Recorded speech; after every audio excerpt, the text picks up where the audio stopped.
এই যা যা যা বলছি। বাবা তুমি কাছে যাও না, গন্ধ পাইছে গরুর। বাবা চলো, বাবা চলো, ভাগ ভাগ ভাগ, কে আগে আছিস ভাগ। Hello friends, good morning. তো সকাল সকাল আমাদের সকল গরুকে এখন মাঠে নিয়ে যাওয়া হচ্ছে। তোমরা তো জানোই বেশ কয়েকদিন ধরে আমাদের সব গরুকে আমরা মাঠে দিচ্ছি ঘাস খাওয়ার জন্য, কিন্তু এদিকে আবার সেই মহারাজ ষাঁড় গরু চলে এসছে সকাল সকাল বাড়িতে। যেই দেখেছি ষাঁড় গরু এসছে, সব গরুকেই আমরা নুকানো শুরু করছি।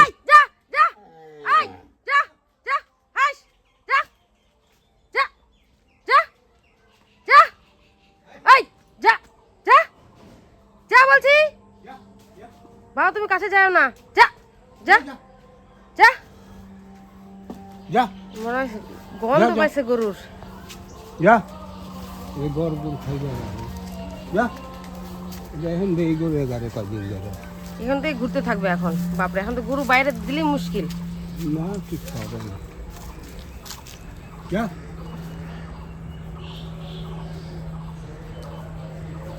রোজ আসা শুরু করবে। হ্যাঁ যাচ্ছিল না, পার হচ্ছিল আস্তে আস্তে। হ্যাঁ পার হয়ে প্রায় চলে আসতেছিল। উঠা পারবে না, কোনো ঠিক নাই। ও মানে বুঝতে পারছে, বুঝলা? বোলার দোকানে যাবে, বোলা খাওয়াই তো গেছে গা। তো গরুর দেখো, আমাদের গরুর ঘরটা আটকায় দেওয়া হলো যাতে এখানে না ঢুকে যেতে পারে। এদিকে এমনি খোলা আছে, যদি চলে আসলো মুশকিল। এই দেখো ভিতরে আছে।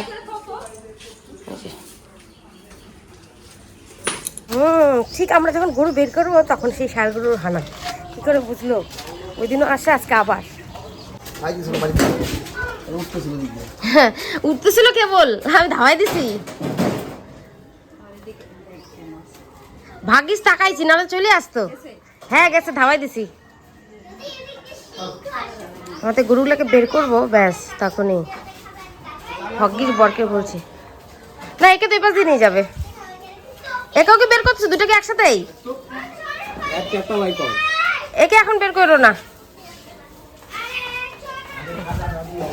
সরো বাবা, সরো বাবা, সরো বাবা, সরো, ভাগ ভাগ ভাগ, কে আগে আছিস ভাগ।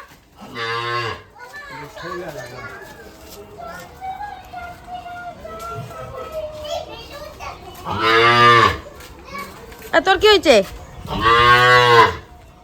কি কি হয়েছে? চিল্লাচ্ছিস কেন?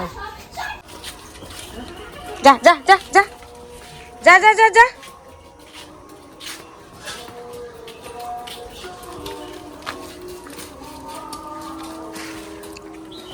একা থাকি গেলি, দাঁড়া তোকে দানা দিচ্ছি।